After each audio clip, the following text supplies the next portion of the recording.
நாமக்கல் மாவட்டம் பள்ளிப்பாளையம் அருகே தனியார் நபர் ஆக்கிரமித்துள்ள வழித்தடத்தை மீட்டு தரக்கோரி பொதுமக்கள் வீடுகளில் கருப்பு கொடி ஏற்றி போராட்டத்தில் ஈடுபட்டதால் பரபரப்பு நிலவியது. நாமக்கல் மாவட்ட பள்ளிப்பாளையம் அடுத்த கன்னிமார்காடு, மலைக்காடு உள்ளிட்ட பகுதிகளில் 500க்கும் மேற்பட்ட குடும்பத்தினர் வசித்து வருகின்றனர். இந்நிலையில் கன்னிமார்காடு பகுதியிலிருந்து சங்கரகிரி சாலையை இணைக்கும் இணைப்பு சாலை அமைக்க இப்பகுதி பொதுமக்கள் தொடர்ந்து கோரிக்கை விடுத்து வருகின்றனர். இதனிடையே அதே பகுதியை சேர்ந்த மோகன், அவரது மகன் பிரவீன் ஆகியோர் இணைப்பு சாலை அமைக்க உள்ள பொது வழித்தடத்தை ஆக்கிரமித்ததோடு சாலை தடத்தை மறைத்து மோசடியாக வங்கியில் பணம் பெற்றதாக கூறப்படுகிறது.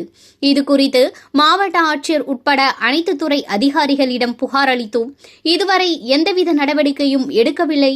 இதனால் சாலை அமைக்க உடனடியாக தேவையான நடவடிக்கை எடுக்க வலியுறுத்தி 200க்கும் மேற்பட்ட வீடுகளில் பொதுமக்கள் கருப்பு கொடி ஏற்றி போராட்டத்தில் ஈடுபட்டனர்.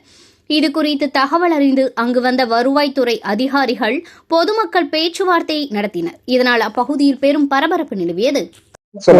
வணக்கங்க. நாங்க மலைக்காடு பகுதியில அக்ரஹாரம் பஞ்சாயத்து பகுதியில நாங்க இருக்கிறோம். நாங்க ஆண்டாண்டு காலமா நாங்க இதுலதான் வாழ்ந்துட்டு இருக்கிறோம். எங்க சொந்த பூமியும் இதுதான்.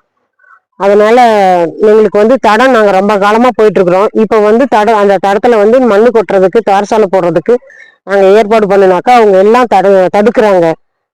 அதுல உங்களுக்கு அதுல உரிமை இல்ல, ஏன் அடுத்த சொத்துக்கு ஆசைப்படுறீங்க அப்படின்னு சொல்லிட்டு கேக்குறாங்க. நாங்க எங்க சொந்த தடத்துக்காக தான் போராடிட்டு இருக்கிறோமே தவிர நாங்க மத்தவங்க சொத்துக்கு எப்பயும் ஆசைப்படல.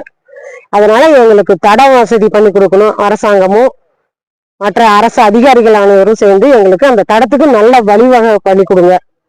இந்த கருப்பு கொடி போட்டது பாத்தீங்கன்னாக்கா இவ்வளவு தூரம் நாங்க காவல் நிலையம், தாலுகா ஆபீஸ், எல்லா பக்கம் மணிவார ஆபீஸ்ல இருந்து எல்லா பக்கம் போய் நாங்க சொல்லிட்டு வந்துட்டோம். யூனியன் ஆபீஸ்ல இருந்து எல்லா பக்கம் ஸ்டாலின் வரைக்கும் எல்லா தகவலும் நாங்க கொடுத்துட்டோம். இருந்தாலும் யாருமே இதுக்கான ஸ்டெப் எடுக்கவே இல்லை. இப்ப நாங்க இந்த ஊர்ல வாழ்றதா இல்ல இங்கிருந்து நாங்க வெளி மாநிலம் ஏதாவது போயிடுறதா சொல்லுங்க. அதுக்கான பதில எங்களுக்கு கொடுங்க. எங்களுக்கு தார் சாலையை கூடிய சீக்கிரம் அமைச்சு கொடுங்க. இதுதான் நாங்க வேண்டுகோளா வைக்கிறோம். உங்க பேரு? என் பேரு சாந்தி. இந்த பகுதியில கிட்டத்தட்ட 100 ஆண்டு காலமாக பயன்படுத்திட்டு வந்த தடம் தனியினப்படுறது அப்படிங்கிற ஒரு போர்வையில இப்போ தொடர்ந்து இந்த பொதுமக்கள் காவல் நிலையத்துல ஒரு வேறு விதமான புகார்கள் கொடுக்கப்பட்டு இவங்களை அச்சுறுத்தமாக தொடர்ந்து காவல் நிலையத்துக்கு சென்று வந்துட்டு இருக்காங்க. ஆனா இந்த தட சம்பந்தமாக வருவாய்த்துறை கிட்ட முறையாக இவங்க ஆவணம் கேட்டிருக்காங்க. ஆவணம் இது வரைக்கும் அவங்களுக்கு சரி செய்து கொடுக்கல. இதனால பெரும் மன உளைச்சலுக்கு ஆளாகி பொதுமக்கள் சார்பிலையும் நம்முடைய அகில பாரதிய கிராம பஞ்சாயத்து அமைப்பு சார்பிலையும் இவங்களுடைய கோரிக்கையை நிறைவேற்ற சொல்லி முதல் கட்டமாக மாவட்ட ஆட்சியரையும் தமிழக முதல்வரையும் வலியுறுத்தி இவங்களுக்கு தேவையான அவங்க பயன்படுத்திட்டு இருந்த பாதைகளை இவர்களுக்கு ஆவணம் செய்து கொடுக்கணும் அப்படின்னு சொல்லி கேட்கிறோம். ஆல்ரெடி இது பாதையாக இருந்ததுதான், அந்த புதுதா எதுவும் கேட்கல. மேலும் பகுதியில் நிறைய நீர்நிலைகள் ஆக்கிரமிப்பு பண்ணியிருக்காங்க. அதையாவது எடுத்து இவங்களுக்கு உரிய பாதையை வழிவகை செஞ்சு கொடுக்கணும் அப்படிங்கிறத இவங்களுடைய தொடர் கோரிக்கை தொடர்ந்து கருத்தா இருக்கு. இது முதல் கட்டமா இன்னைக்கு சுமார் ஒரு 200 வீடுகள்ல கருப்பு கொடி கட்டி இந்த பொதுமக்கள் தங்களுடைய எதிர்ப்பை தெரிவிச்சுட்டு வராங்க. முற்றிலுமாக பல்வேறு அனைத்து வித பயன்பாட்டிற்கும் அந்த தடத்தை தான் நம்பி இங்க வாழ்ந்துட்டு இருக்காங்க. இத்தனை பேர் வீடு கட்டியிருக்காங்க. அந்த பகுதியில தான் சென்று வந்துட்டு இருக்காங்க. ஒரு அவசர அலுவலகத்துக்கு போறதாகட்டும், ஆம்புலன்ஸ் ஹாஸ்பிட்டல் போறதா இருக்கட்டும், குழந்தைங்க பள்ளி செல்வதற்காகட்டும் இந்த தடத்தை தான் பயன்படுத்துறாங்க. மேலும் இந்த தடத்தை தற்காலிகமா இந்த சாலை வசதி நடைபெற்று வருகிறது.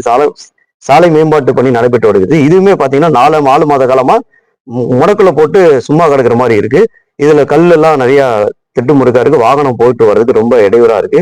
இது மாதிரி எங்களுடைய பகுதிக்கான அடிப்படை சேவையை சரி செய்து கொடுங்க அப்படின்னு சொல்லிதான் நம்மளுடைய பொதுமக்களுடைய மிகப்பெரிய ஒரு முக்கிய கோரிக்கையாக இன்னைக்கு நம்ம எடுத்து முன் வச்சிருக்கோம். சம்பந்தப்பட்ட துறை அதிகாரிங்க இத கவனத்துல கொண்டு உரிய நடவடிக்கை மேற்கொண்டு உரிய சீக்கிரம் இவங்களுக்கு இந்த தடத்தை உரிய ஆவணம் பண்ணி கொடுக்கணும் அப்படிங்கிறத நம்ம அகில பாரதிய கிராம பஞ்சாயத்து சார்பாகவும் ஊர் பொதுமக்கள் சார்பாகவும் கோரிக்கையாக எடுத்து வைக்கப்படும். மேலும் இந்த விஷயங்கள் நடைமுறைப்படுத்தாவிட்டால் இப்போராட்டம் மேலும் வளருவதற்கு அரசு அதிகாரிகள் காரணமாக இருக்கக்கூடாது என்பதை எங்களுடைய கோரிக்கையாக கொடுத்து இதை சரி செய்யணும்னு சொல்லி கேட்டுக்கொள்கிறோம். மு. சபரிநாதன், அகில பாரதிய கிராம பஞ்சாயத்தினுடைய மாவட்டத்தின் தலைவர்.